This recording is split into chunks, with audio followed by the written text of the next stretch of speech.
Me, Dr. Atul Garg, Government Bangalore College, Deedwa. Dear students, today we are doing one question of a sphere in 3-dimension coordinate geometry. प्रश्न है find the centre and radius of circle. वृत्त का केंद्र तथा त्रिज्या ज्ञात कीजिए। वृत्त की कहा है इसने, जिसमें स्फीयर दिया गया x square plus y square plus z square plus 2x minus 2y minus 4z minus 19 बराबर 0 इज कट द प्लेन, जो कि इस प्लेन द्वारा काटा जाता है x plus 2y plus 2z plus 7 बराबर 0। तो एक समतल का समीकरण दे दिया और एक गोले का समीकरण दे दिया। समतल चूंकि गोले को काट रहा है इसलिए वृत्त बनेगा, निश्चित है, अपन ने पहले पढ़ा है। तो वो जो वृत्त बन रहा है उसकी वृत्त का केंद्र और त्रिज्या अपने से पूछी है कि वृत्त का केंद्र और त्रिज्या बताइए। तो इसके लिए केंद्र अपने को गोला दिया गया है, तो गोले का केंद्र अपन निकाल सकते हैं। तो गोले का केंद्र अगर अपन c माने, ये रहा c, तो गोले का केंद्र होगा x के गुणांक का आधा माइनस चिन्ह के साथ, कॉमा y के गुणांक का आधा माइनस चिन्ह के साथ, कॉमा z के गुणांक का आधा माइनस चिन्ह के साथ। तो ये आ गया केंद्र के निर्देशांक। यही तरीका है निकालने का। और इस गोले की त्रिज्या भी अपने को ज्ञात होती है, जो गोला दिया गया है उसकी, जो समीकरण नंबर 1 मैंने बना दिया है, लिख दिया है इसमें। ये समीकरण नंबर 1 जो है, इस गोले की त्रिज्या भी अपन जानते हैं, under the root u square plus v square plus डब्ल्यू स्क्वायर माइनस डी। तो u यहाँ पर दे रखा है x के गुणांक का आधा माइनस चिन्ह के साथ, तो -1 दे रखा है, तो -1 का स्क्वायर, फिर 1 का स्क्वायर, फिर 2 का स्क्वायर। तो आप ज़्यादा अच्छा है कि c के जो केंद्र के निर्देशांक लिखे हैं उन तीनों के वर्ग करके जोड़ दो। और d बराबर -19 यहाँ दे रखा है, तो d बराबर -19 यहाँ लिख दिया, तो ये +19 हो गया। तो u square plus v square plus डब्ल्यू स्क्वायर माइनस डी, तो -19 हो गया। तो ये हो गया अंडर रूट 25, जो कि आ गई 5।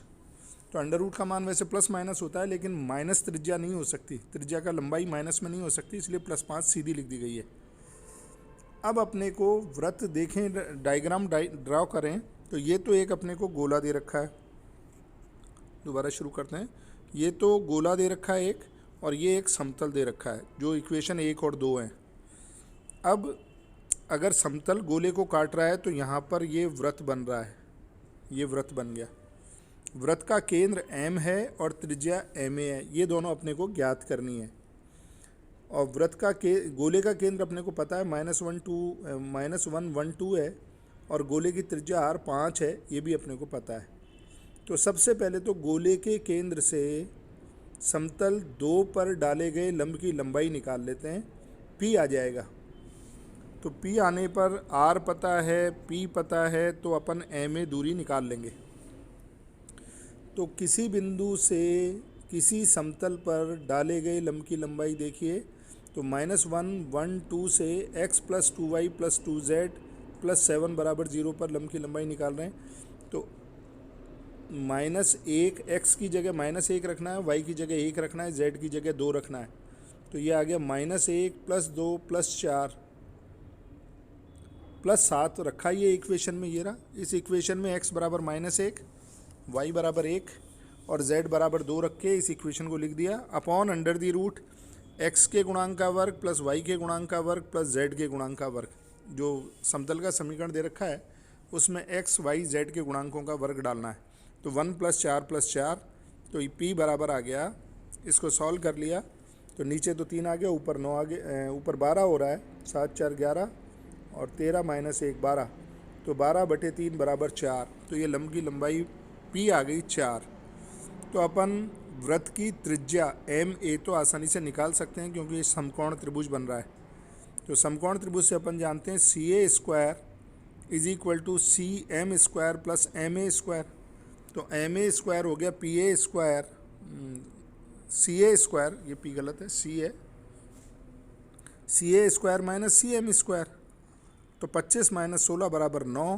तो रेडियस ऑफ सर्कल, जो वृत्त है, उसकी त्रिज्या बन गई 3। तो एक तो त्रिज्या निकल गई। अब वृत्त के केंद्र मतलब m के निर्देशांक भी निकालने हैं।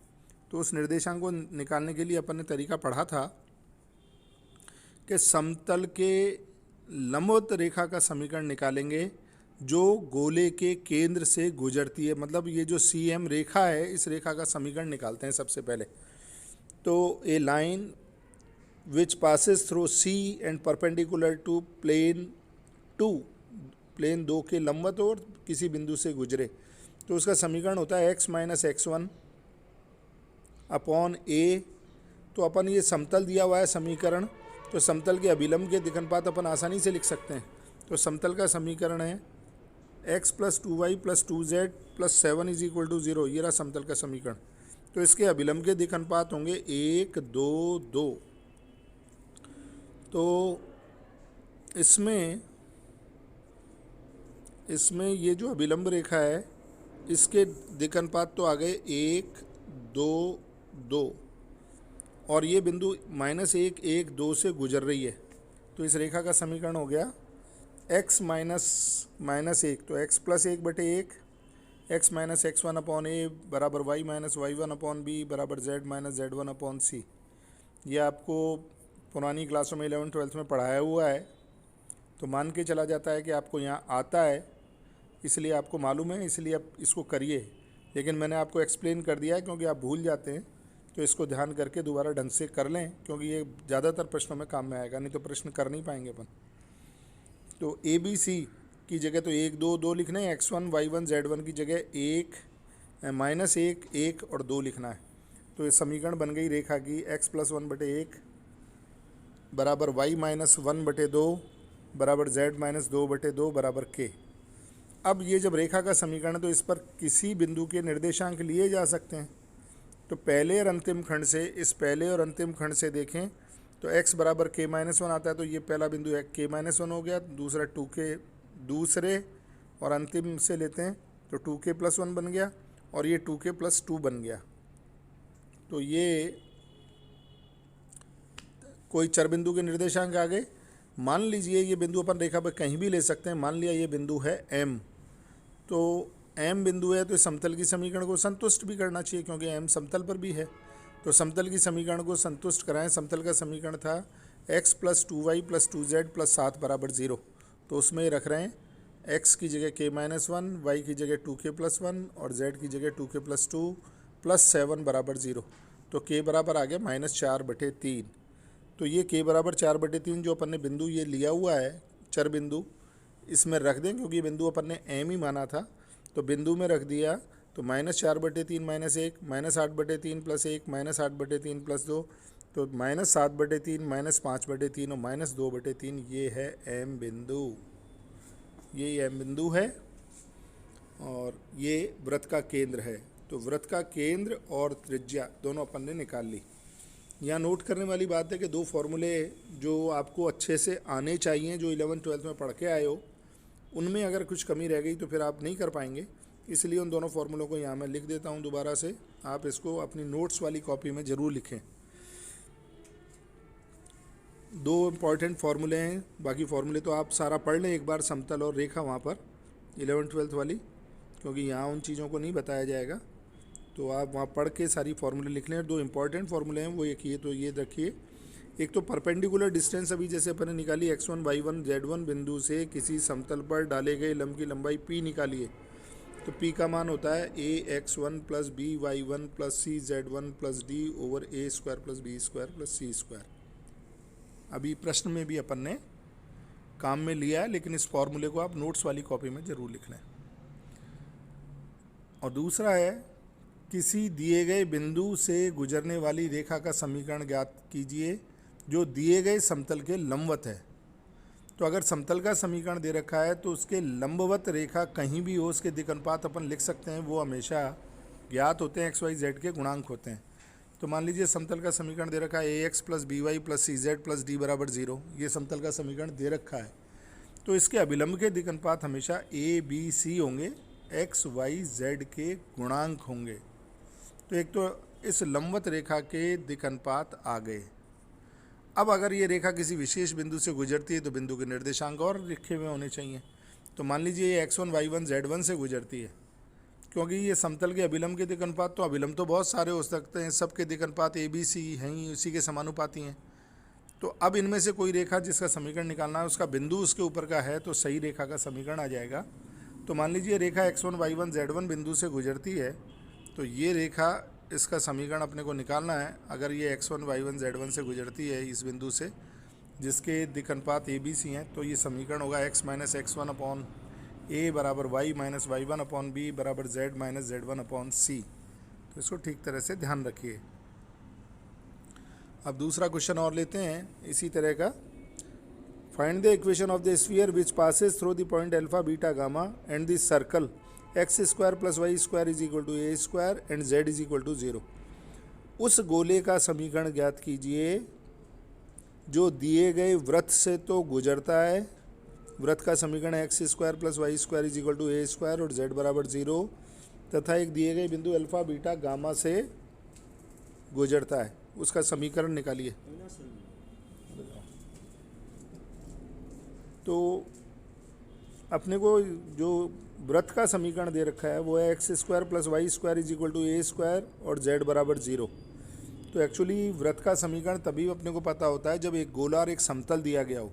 तो यहाँ समतल का समीकरण तो ठीक है, जेड बराबर 0। अब गोले का समीकरण x square plus y square is equal to a square नहीं हो सकता, क्योंकि गोले के समीकरण की पहली शर्त है कि एक्स स्क्वायर वाई स्क्वायर और जेड स्क्वायर के गुणांक समान होने चाहिए, तभी वो गोले का समीकरण, नहीं तो गोले के समीकरण है ही नहीं। तो यहाँ पर देखें तो एक्स स्क्वायर और वाई स्क्वायर के गुणांक तो 1 है और जेड स्क्वायर का गुणांक 0 है, तो ये गोले का समीकरण है ही नहीं। अब चूंकि जेड बराबर 0 समतल है, तो अपन इस समीकरण को लिख सकते हैं। इन दोनों का प्रतिच्छेदी जो वृत्त बनेगा उसका समीकरण भी वही होगा। तो गोला अगर अपन मान लें x square plus y square plus z square बराबर ए स्क्वायर और समतल है जेड बराबर 0, तो ये उसी वृत्त का समीकरण आएगा जो ऊपर कहा गया है। तो ये अगर ये बात अपने ध्यान में नहीं रही और अपन ने छोड़ दी तो किसी भी रूप में अपन वृत्त का समीकरण सही तरह से डिफाइन नहीं करेंगे। यहाँ पर यही थोड़ी सी इस क्वेश्चन में खास बात है कि इसमें गोले का समीकरण जो लिखा गया है वो बच्चा समझता है या नहीं समझता है, स्टूडेंट को पूरी बात पता है नहीं पता। तो सबसे पहले तो एक गोला एक समतल मिला जुला वृत्त है, तो ये तो वृत्त का समीकरण सही रूप में आ गया। अब वृत्त से गुजरने वाले किसी गोले का समीकरण अपन ने पढ़ा है S plus lambda P is equal to 0, lambda minus 1 नहीं होना चाहिए। तो इस वृत्त से गुजरने वाले किसी भी गोले का समीकरण होगा x square plus y square plus z square minus a square plus lambda z is equal to 0, क्योंकि यहाँ पर एस तो गोले का समीकरण कहलाता है, पी प्लेन का समीकरण कहलाता है। एस प्लस लेमडा पी से अपन ने लिखा है। अब इसमें लेमडा ज्ञात करने के लिए कुछ न कुछ वो देगा, तो उसने यहाँ पर दिया है कि ये अल्फ़ा बीटा गामा बिंदु से गुजरता है ये गोला, तो अल्फ़ा बीटा गामा इसे संतुष्ट करना चाहिए। तो alpha square plus beta square plus gamma square minus a square इसमें रख दिया अपन ने, alpha beta gamma x y z की जगह, plus lambda gamma is equal to 0। तो लेमडा का तो यहाँ पर लेमडा का मान यहाँ से आ गया। लेमडा का मान बन रहा है minus alpha square plus beta square plus gamma square minus a square over gamma. तो इस प्रकार अपन ने लेमडा का मान निकाल लिया। और ये लेमडा जो अपन ने गोले का समीकरण और S plus lambda P is equal to 0 से वृत्त का समीकरण लिखा था, दिए गए वृत्त से गुजरने वाले गोले का समीकरण लिखा था, उस गोले के समीकरण में लेमडा का मान रख दें तो फिर अभीष्ट गोले का समीकरण प्राप्त हो जाएगा।